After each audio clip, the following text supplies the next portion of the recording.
Craig, I wanted to start out asking you about the decision not to kick the field goal there, and how much input you have in that.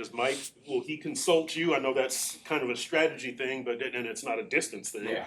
Tell me about that process. Yeah, it's a collaborated effort through a lot of people, where Mike just says, hey, do you feel comfortable obviously kicking it, whether it's at the 1 yard line, at the 38-yard line, whatever it is. And then I know Mike does a really good job of just gathering all the information and then, seeing what happens and making the best decision for the team. So we're always behind Mike in whatever decision that he wants to make.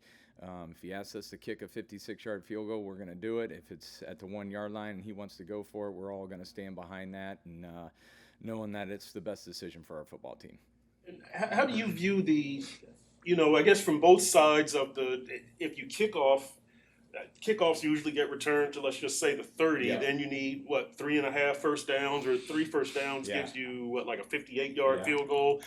How do you feel offensively and defending that situation? Like, what are your thoughts?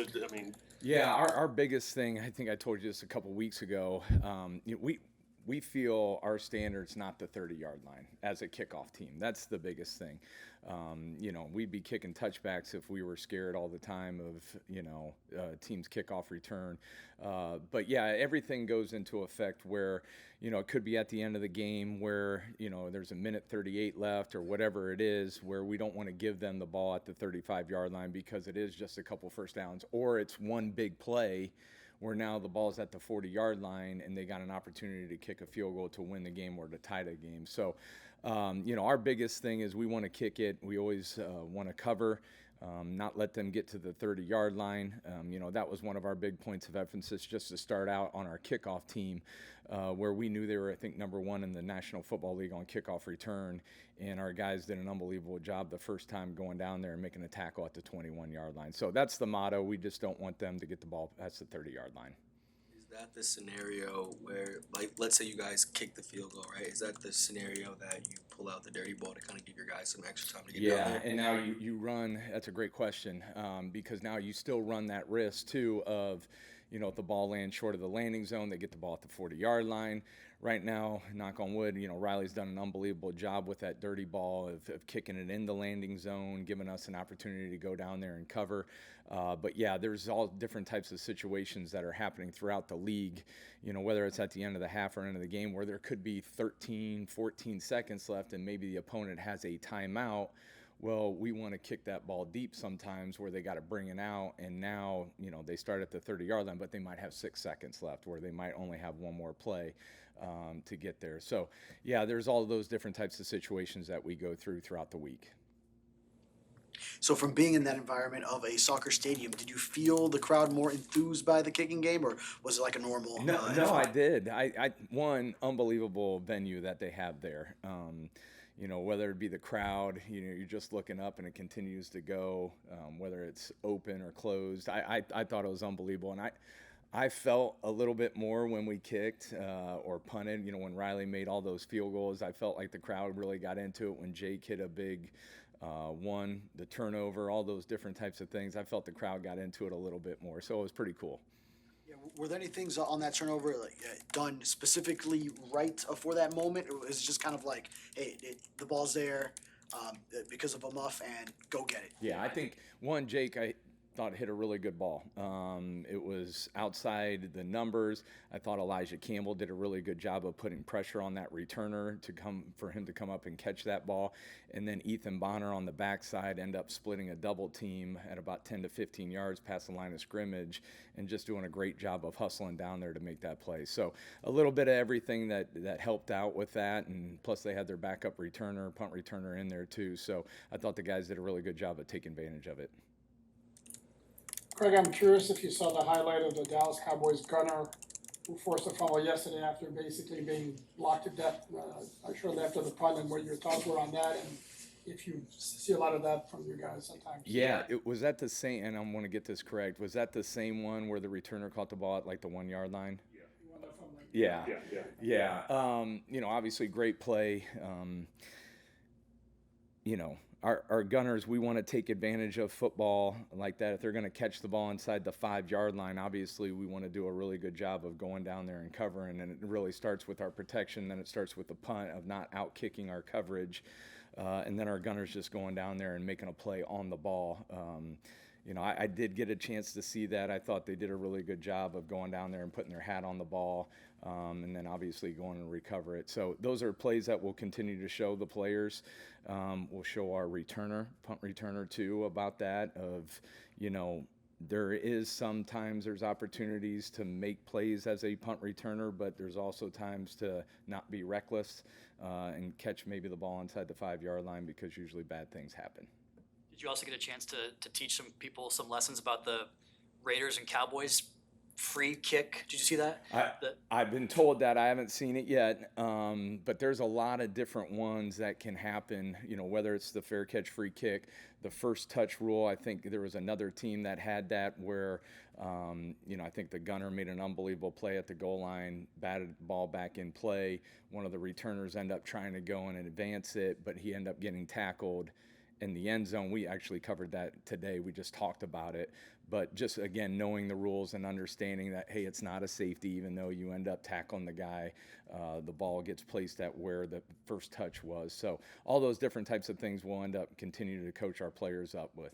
Could you update us as far as where the competition stands for those slots alongside Minka at safety and at nickel, who's competing now at each, and you're thinking as best you can share? Yeah, all those guys are contributing, and when they're in the game, you feel them. So we're just trying to find packages where we can get as many of them in the game based on what the offense is presenting to us, and how we can match them and utilize all their skill sets, because they're all talented players. Who's best at nickel? Beyond Minka, obviously we know he's good at a lot of things, but beyond that, who would be your next best guys at the moment in the slot, do you think? Yes, who the second nickel is? No. Like, we could have shortened that question. We could have. Because I wouldn't want you to compromise anything strategic. Just in terms of who you think second Nicholas. who you think is best equipped to play that position. Not that they're going to play it this week. Yeah. At corner, Jason Marshall has filled in that spot and has done a good job when he's been in there. And then the next safety at that position is probably Dante Trader, who has filled in that role when need be. So the tape of Chop late last year that was really good. Mm-hmm. Have you asked Sean Ryan, or have you and Sean showed Chop what he was doing at his best? Is there anything that he did, you think, late last year that he needs to get back to, specifically technique-wise or something? No, again, I kind of referenced this in Madrid. I think you'll feel Chop the more snaps he gets. I thought he was really close to getting a safety a week ago in Madrid. And the more he's out there, the more he kind of gets the rhythm of the game, the more impactful he'll be for us. So I don't necessarily know that he's doing anything different than he was a year ago. I think his snap numbers were down just because of the players we had in that room and trying to get the best rotation. But as his numbers go up now with Jalen being in Philly, I expect his impact to be felt more. Has he shown you the improvement that you wanted to see from an edge setting standpoint? Yeah. I trust Chop in all facets of the game. It's not any situation where we're like, hey, this is a rundown, get him out. I don't feel that way at all. Some of the things were like, I know he didn't start the last game, but that was all package based, right? I'm not trying to put him in as a primary cover guy, where Matt Judon has done that job throughout his entire career, so he felt comfortable there. If they would have came out in a smaller grouping, then Chop would have started the game. So I'm happy with where Chop's at. And again, the more he's out there, the more I expect to feel him on Sundays. We once asked Vic Fangio if he had reviewed tape of a player that the Dolphins signed. He said, no, I found out when you guys did. I am curious. I'll phrase this carefully too. I wouldn't ask you what you said, but in the organization, Champ Kelly, ownership, etc., deciding to move on from Jalen, did they seek your opinion about whether you saw Chop as a most down NFL player? Again, without asking what you said. Yeah, I don't think they sought my opinion on Chop as much as I was told or warned that could be happening with Jalen. And again, for us, I'm very much in the solution business. So There are higher ups above me that make the personnel decisions. When asked my opinion, I will give it honestly, and what happens after that is completely up to them. But regardless of whatever decision is made, I know the expectation for us on Sunday as a defense doesn't change. So we just got to try to find answers. Regarding the game-deciding play in Madrid, what did you see on that play? What did you see in terms of Jack Jones reading the quarterback's eyes and anything hidden that may have gone into that play? No, I think that play is just a product of Jack's professionalism and paying attention to the detail of the coaching. And then Coach Araujo doing a heck of a job just giving us some tips, both in terms of technique and fundamentals, and what to expect really when you have a nub tight end.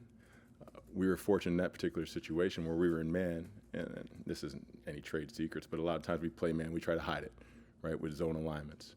So they motioned Debo, who was at number 1 at that particular point, and they motioned him, which now put Jack on the tight end as number 1. So a lot of time when you have that tight end back on the nub side, you don't get a lot of vertical routes, right? You get a lot of kind of in breakers and shallows, and Jack paid attention to that, right? So we saw that. We did a great job on the front side of taking the throw away, and Jack sliced the under and made the play. So heck of a job to all parties involved, both him in a week with a lot of distractions, right? You're traveling to Madrid, you got family and friends in town, you're trying to do all these different things, but he paid attention to that coaching point again. Hats off to Coach Araujo too, and was able to make a huge play for us at a critical point in the game. What'd you feel for Juju after Oh, man. they filled in so admirably, and then you might lose him for the year? Yeah, just heart goes out to that kid, just because you knew all the work that he had put forth to get to that spot in the Buffalo game where he was out there contributing in a full-time role for us. So disappointed for him, but just knowing the character of that kid, I expect him to come back next year just ready to go and compete for a starting spot. Rasul, is it kind of like a pickup right where he left off before this? Do you see that in him? Yeah, I hope so. That certainly is a plan. Sewell is obviously a guy who we have a tremendous amount of trust and faith in. If he's not ready to go, then we expect some other guys to step up, whether that's Ethan Bonner, Jason Marshall, who filled in admirably right in the game. There's a bunch of guys, and we just picked up A.J. Green from the Rams, so we'll see what he can offer too. But the one thing I know is that whoever's out there will be ready to go for us. As a former player, what advice do you give guys just how on the bye week on how to balance, obviously, some much needed rest, right, with also getting a chance to work on something that you might not have the full opportunity to do, on a week-to-week basis? Yeah, the thing I always tell the guys, whether it's that period of time before the season or the bye week, it's time away and not time off. So the first thing is obviously you need to get some rest and recharge a little bit just to make sure your body can heal. But you also want to make sure you stay in shape and then figure out if there's any facet of your game that you can improve upon, whether that could be mental, that could be physically, that could be in how you take care of your body with prehab and rehab and all those things. But you just want to make sure that you invest that time and not just go sit on the couch and play Call of Duty for 6 days. With Zeke Biggers, he has been playing the last 2 weeks. What had he done to enter that rotation or to get onto the active roster? I think you saw his growth and maturation really each week of the season.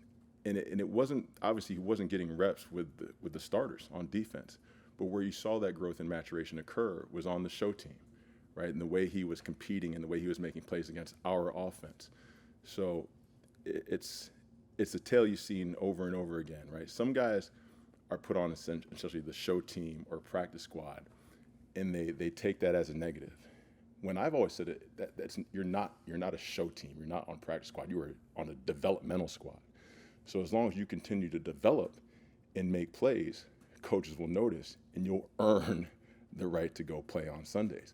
And that's exactly what Zeke did. He attacked every day with that mindset, put forth all the work with Coach Clark and Coach Cotton, and we've seen the benefits of that. And he's been able to go out there on Sunday and be impactful for us. If I can go back to Jack Jones for a second, going back to the day in Detroit in training camp, right, when they went after him and we tried to play more man coverage and it was new to him. When you think about Jack that day and what you had as a player in terms of just how he processed, man and zone and being a mixture of both versus what he is today and what you saw in the Commanders game? Like, how would you measure his growth in that arena? It's been huge, just because I've said this before. A lot of things we were asking him to do early on were not necessarily foreign to him, but different, right? Not necessarily things that he has excelled in throughout his career. Now, we were certainly going to cater to those, obviously, but with all growth, there's a little bit of discomfort, right? And we wanted to make sure that we tried to push him through that. And as he did, while he may have been frustrated at times, eventually he started to realize, like, oh, this stuff is starting to work, and it starts to click. So it's a true, it's a credit to his professionalism and his willingness to just try something different, right? So I love the kid for that, man. I love that he's put his trust in us. We've always just allowed him to be himself, and it's awesome just to see his true playmaking ability and just who he is shine through. Something else kind of in that similar vein, you talked early this season about playing tighter in the hook zone, right? To some of those short throws to rally up and tackle. That feels like it's gotten better as time has gone on. Would you agree with that? And what would you say has led to that? Yeah. No, it certainly has improved. There are some downs particularly third downs last game, where I thought it could have been a little bit better. But as coaches, we're always chasing for perfection, right? So you can nitpick everything. But as a defense, I think just holistically what we're trying to get done, everybody is starting to be on the same page, which is why you've seen the results you have. When you see Chris Olave on tape, I'm sorry. what do you think when you see Chris Olave on tape? He's a stud, right? He can do everything. He can run every route. He can play the slot. He can play outside. He can get in and out of his breaks. I did a lot of study on him, obviously, in the offseason, just going through that interview process. But he is absolutely their go-to guy as a receiver. What's the thinking with third and fourth edge? Mathieu, of course, a little bit older, but still good player. I think 38 defensive snaps against Washington. Cam Good had 7. What are the conversations with you and Sean about whether you'd want to remain that way, maybe get Cam a little more, conserve energy with Matt? Yeah. Or No, I trust all the guys in that room to go out there and play on whatever down it is. In that particular game, right, Matt Judon's a guy who's played a lot of football, so there's a high trust factor with him. We obviously Chop, those guys are going to play. They've been impactful players for us. Cam Good is a guy that I know exactly what I'm going to get when he's on the field, and I think it's important for us to just understand, again, with those guys, particularly with some of the guys that we have that are a little bit longer in the tooth, we need to protect them to make sure they're at full speed come the end of the season. So whether Cam's at 7 or 15 to 20, I trust and know exactly what he's going to do when he's on the field, and I know he'll make a positive impact for us. I don't think any receiver played more than half the snaps except Waddle. Obviously, a lot of heavy packages, and as you and Mike have said, so much of this is matchup based. But is it possible that, regardless of how teams are playing you, maybe your best packages might be bigger packages? Is that something that you and Mike have talked about or thought about, and what do you think? I think it's just basically, for us, it was, looking at what Washington was trying to do defensively, and for us to be able to kind of dictate the terms with different things. We thought in the heavier groupings would give us some good looks and, angles and defense and coverage stuff we were anticipating. But yeah, I think ultimately when you're looking at how we want to play, the more personnel groupings, the different variations we have allow us to be versatile in what we want to do. When that heavy package began, obviously it was out of necessity because you guys basically ran out of tight ends. Why and how much has it grown since then? I think ultimately why it's grown and how we're using it is just it's a real tribute to Dan and how Brunskill prepares and his ability and how quickly he's able to learn and grasp kind of the things we want to do. And then also it adds another variation to what the defense has to prepare for, because the minute they think that they can clue into one thing, trying a different variation or a different formation alignment, allows us to be versatile inside of it. So I think ultimately for us to dictate what we want to be able to do offensively, having Dan and different variations allows us to do that. After having 1 week of practice, the bye for additional recovery time, how close do you feel Austin Jackson getting? I think we're very optimistic. I mean, obviously we have to go through the week of work and make sure that he's ready to go and we're all prepared. But yeah, I mean, it's credit to him, and we're looking forward to when he rejoins the lineup sooner or later. What kind of strides have you seen Larry Borum making over the time he has been filling in? I think him and the whole line the last couple of weeks, you can feel us really kind of gelling as a group, establishing the line of scrimmage, playing the way we want to play. Run game, I think when you looked at Washington, our ability to control the line of scrimmage really allowed us to run the football effectively. Not all the times. There's a couple times where we'd like to have a couple plays back, but overall, I think that Larry and the guys have really been gelling the last couple of weeks. Mike said he's not sure if James Daniels will come back this season. What's been the extent maybe of interactions, what you've seen from him during all this downtime? Yeah, he's working to get back, but everyone's timeline's a little different. So, as in all the guys, they're trying to recover to get back to be able to help us, and whenever the guys are able to get back and work into their windows, is when we'll be ready to go work with them. Brandon, a question about Devon Achane's health, and I hope you're not superstitious. I'm not trying to curse the man. But his rookie year, he had a couple of little bruises and things. Last couple of years, he's been great. I think he had the concussion last year, but didn't miss a game. Studesville told us during training camp he had noticed that Achane is falling forward and gaining yards, and so it's not like he's running out of bounds and avoiding contact. What has gone into him staying healthy for the last couple of years? I don't know if there's one thing specific. I think what helps as you get older and you play more, you have a good understanding of the space, angles, pursuit angles, and you're able to, find the creases and maybe not necessarily take a contact hit maybe did when you were earlier, because like sometimes the speed of the game, not to say specifically for him that was it, but you can just see with him he has a good natural field of space. He did at A&M.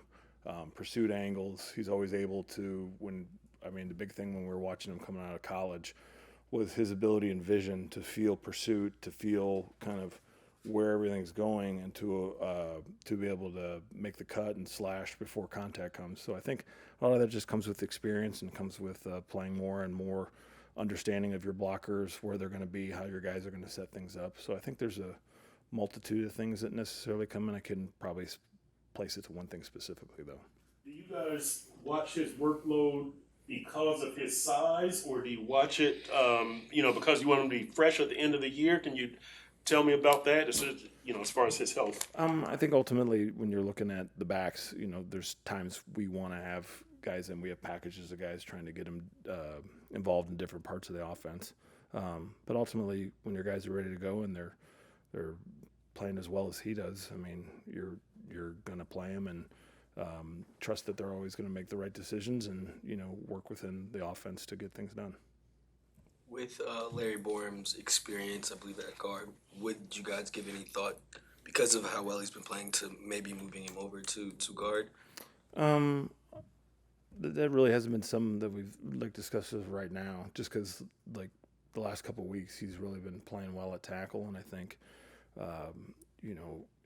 like everything, when you come into a new system, new place, getting used to how the quarterback drops in the pocket, how you're playing with new guys, and I think that's just something Larry's done really well with. But ultimately, when we look at fielding the best group of guys we can for each week, we'll make sure we work through all variables and weigh all avenues that we would potentially go.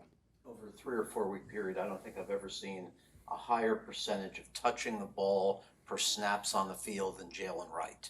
One snap against Washington, one carry. It's like 7 carries out of 9 snaps previous week. What is it that you and Mike see in him that you want to inject him a little bit? What's the thinking behind that? Well, I think that the carry he had in the game versus Washington, it was a good feel. He felt the perimeter blockers have expanded, put his foot down for a good cut. I think we think he has good zone running ability, and he has versatility to the offense. So I know that with him, Ollie, and Devon, those guys who want to get involved and making sure that we're doing that, it'll be something we're going to be sure of the next couple of weeks. Well, I want to ask you one more about Hayden Rucci. What skill was it that you and John and Mike saw in him last year where you said to yourself, I think we have something here? Was it run blocking? What specific thing? I think it's run blocking, and when you're looking at developmental players, it's more of the intangibles are sometimes things that you're looking for. I mean, I always remembered my time back to with Sean Payton in New Orleans, and we used to always talk about developmental guys. You want guys who love the weight room, that love the process, because they know that it's going to be a process for their development to get to play. And I think Rooch he's a machine with working as hard as he can to get the most out of what he wants to get done. And the one thing he has is a physicality and tenacity to him, and that was one thing that was evident in the preseason when watching his run blocking. And I think that's just something that a lot of guys, if you play tight end, you love blocking, all right, it'll show up and you'll find yourself a way to the field, because it's always a benefit to have guys who love the physical strain of that position. What did you guys like, Champ and everybody, about A.J. Green? Yeah, AJ's a veteran in a sense of the poise he plays with, the instincts he plays with. He plays a very calm style at cornerback. So you can tell with that, he understands when to anticipate. He understands how to read routes. On the line of scrimmage, he's aggressive, but still puts himself in position to be able to play the ball down the field. So you saw a guy who was able to join the roster that was, far along in terms of his development. So it was a great option for us. I know a lot of your job is problem solving. Can you tell me about keeping the frustration level down from the start of training camp when Cater is there, then he's not there, Sheffield, Mike Hilton, you know the list better than I do, and you're constantly going through and guys get their footing. Now Juju Brents goes down, but Rasul is ready to come.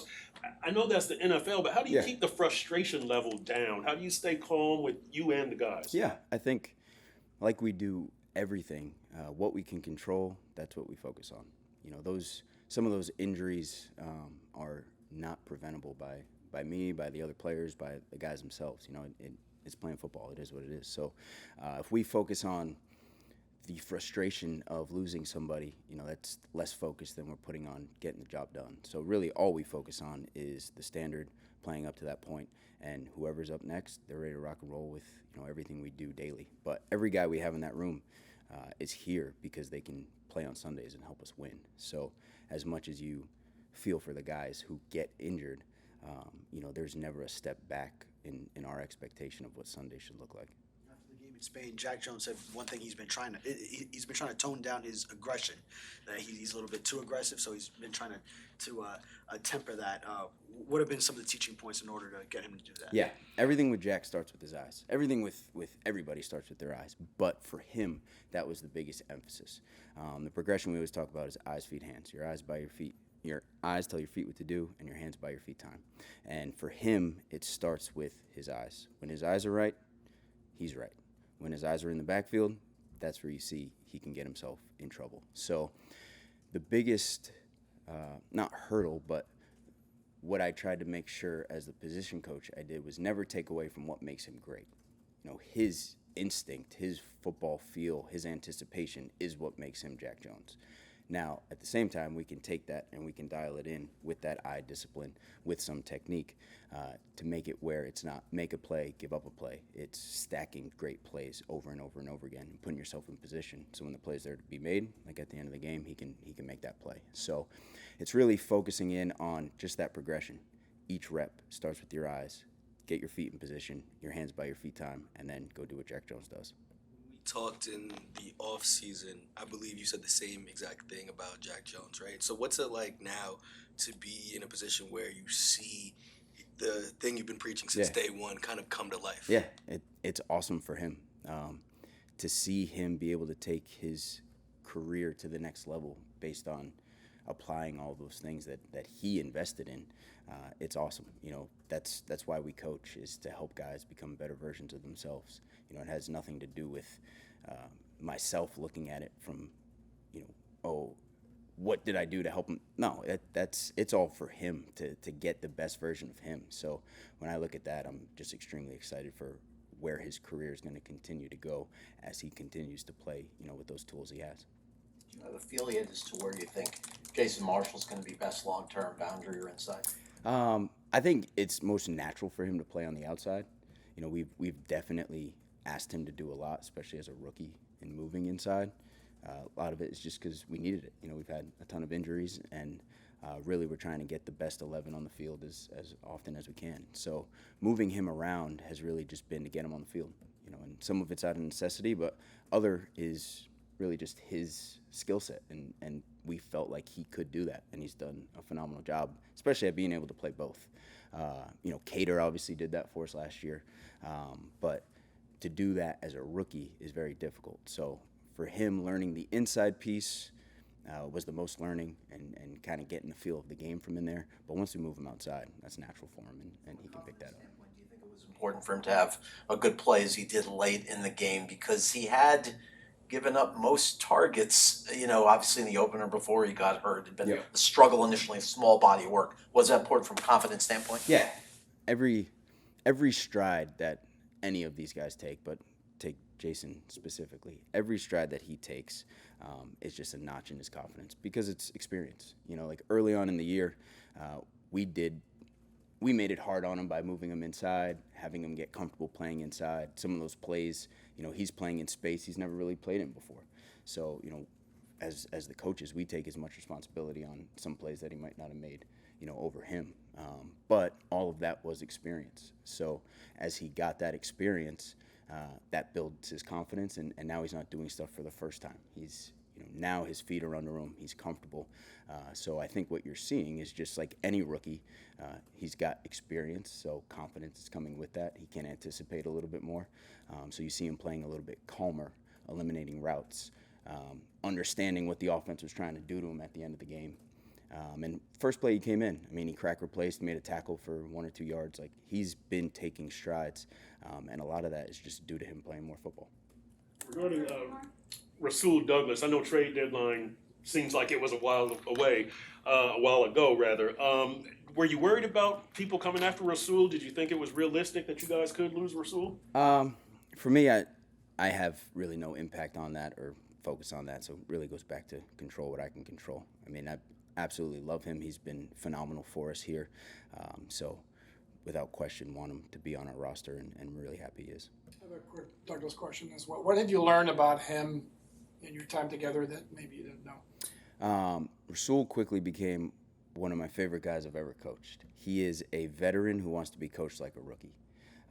He has zero pride in, this is how I've done things, this is how I always do it. He wants to get better, and if he feels like you can help him in an area, then he is going to go all in on you helping him in that area. So it's a lot of fun to coach, because you have conversations with someone who's played in the league for 8-9 years. You know, you have those advanced conversations, but you're coaching them as hard as you would ever coach anybody in your life. You know, like you're back coaching Division III, where I started. Like, you are just having fun coaching football, and he's giving you everything he's got. So that has been a lot of fun for me as his coach. And then just the impact he has on the people around him. Like, when he is in the room, everybody lights up. He brings such a positive energy out of everybody around him. So he is an amazing teammate, and we're lucky to have him. How much do you think to his confidence might have been hurt this year by the picks? Not all of which were his fault, obviously, but is that something with him that you have to be aware of to boost his spirits? I wouldn't say necessarily him. I think you're always trying to be conscious of those things and those plays with any quarterback, you know, or anybody that has the ball in his hand every play and has to make important decisions with it. And so, but you know, we analyze each and every one, and as you said, everyone is not created equal. Like the last 3 that he's thrown, I mean, he was doing exactly what we've asked him to do. You know, so you just move on to the next play. The average fan might not be able to understand this idea, like, okay, we're going to try to push the ball down the field, and even if it kind of ends in a pick, like, it's still the right play to make. Can you just break that down a little bit? Well, yeah, I wouldn't necessarily, you know, we're not just doing it willy-nilly, you know, and just saying, oh, yeah, we just want to take shots just to, you know, say that we take shots. And there's things that the defense presents to us. There's players in certain positions, obviously, that we're trying to put in situations to give them opportunities down the field. I think back to the two in the Buffalo game, we got the exact look that we were looking for, and we said, if we get this look, this is what I want you to do. So Tua is following the instructions, and those are the ones that eat him probably the most, because he might not have made the throw, but it's something that we asked him to do. So he did exactly what, like I said, what we told him to do. Same thing. I think it was the next one in the Baltimore game was another one where we threw it deep down the field and trying to take a shot there as well. And the defensive back made a great play on that one, and we didn't come down with it. So, but there's times where you really want to put pressure on the defense, particularly if you can find the matchups or find one-on-one opportunities. We don't want to necessarily throw it down there when you got two high safeties and guys are just camping back there. You want to do it versus the right looks. For inquiring minds and interested observers, what's the Quinn Ewers progress report at this point? Yeah, Quinn's doing a really good job. He's working every day, and to get better within our offense. Then he's getting reps on the scout team, and we kind of switch up with Zach and Quinn in terms of the reps for the scout team. And I think really both those guys are doing a great job. There's good competition between them, and they're at the end of the week I sit down and watch his reps, Quinn's reps that he's had, and try to make sure that he's getting coached, that it's not he's just taking these plays and we're never watching him again. So he's getting opportunities to be coached, and anytime that we can translate the play that another team's running into our verbiage and then say, go through it this way, we try to do that so that we can steal reps, where we can steal them. But I like the progress that he's making right now. How do you think the two dealt with the up and down of which one was the active backup as it switched one week, went back to Zach? I think it's a good thing that that Mike did. It was it keeps you on your toes. It keeps you competing. It makes you feel like the things that you're doing are valid and are worthwhile, and you're not going through the motions, and doesn't really let you get complacent. So I think it was a good shakeup. Nev, I think Tua's probably lost some support from the fan base because of the Cleveland and the Indianapolis games and the two late picks. You also could say he's had some good moments. All the quarterbacks from that class have had ups and downs this year with Herbert and Hurts, etc. If you had to candidly assess how you think his year has been overall, you would say what? I would say it was up and down. Just basically how you described it. He's had good moments, and he's had not good moments. And what we're trying to do is kind of recapture what we've done in the years previous, like 22, 23, where he was playing really well and at a consistent level. The only thing that was holding him back was he wasn't in there in the games. Right now he's in here. He's done a great job of taking care of all that. We just need to get back to the consistency level that we know we're going to get week in and week out. It's been a little bit of an up and down, and I think the last few weeks we've started to steady it, and we need to continue to steady it and then kind of take a little bit of an uptick on something that we can expect each week. Yeah, but I know you guys don't ever want to make excuses, but Tua has been without Tyreek. He has been without Waller recently. Why are you guys playing so effectively recently without those two, and what has Tua done with his game? Well, I think the important thing is anytime you lose great players like that is it's a next man up sport, as we know, and we don't get to just go complain about it and say we don't have them. We have to adapt, and you have to gain a comfort level with other players, other guys, other ways to get the ball to those different guys. I think number one, that we're running the ball really well right now, and so that takes pressure off of the passing game. But then Waddle's done a nice job of stepping up. Malik's done a nice job of stepping up. Greg stepped up a little bit for us in some of those moments as well. So it's ever evolving. Nothing's ever going to stay the same, and you're going to get tacked by the opponent different ways. When Reek and Waddle in there, those are a different set of problems. When now you have one, now you got a different set of problems. Okay, we got Darren. Well, they got to cover him this way, but you still have Waddle, but Achane's back in the backfield. It's just keeping those chess pieces, using them as best as you can, and keeping it moving around. What has the offensive line's role been in, I guess, the surge recently? Oh, the offensive line did a really nice job. You know, when you can establish the run, I think that really makes everything go.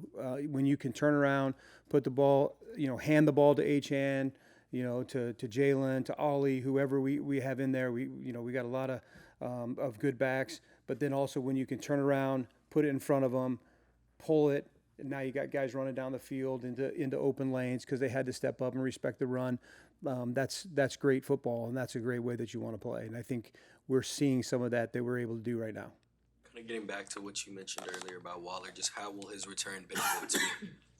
How will his return? How will Waller's return benefit Tua? Well, I mean, we got to, you know, make sure we make it through these next 21 days, you know, and see where he's at. This obviously would be the first week that he gets back out there. So I don't know, to be truthful, you know, where he's going to be at right now. And but I know that we respect his abilities. I know Tua loves having him out there. As you know, it's a big target. It's a big catch radius. The guy can run. So, you know, as soon as he's back full speed and ready to go, then we'll be able to use all that skill set. Now, please forgive me if I'm incorrect here, but it seems from the untrained eye, to be all of us here, Tua's had more throws this year where his feet were not set properly in the absence of pressure than in past years. To what would you attribute that? I don't know if I'd 100% agree with it. So maybe I need to go back and check all that stuff. But you know, we really try to do a good job of staying on top of the feet. That's something and that we preach and believe in wholeheartedly here, and that your base needs to be under you. There was a couple throws in the last game where it was not. So every time that it's not where we want it to be, you know, we point it out, we coach it, we work it on the field, we practice it. But there's no question that your feet are a huge part of throwing and helping you throw accurately.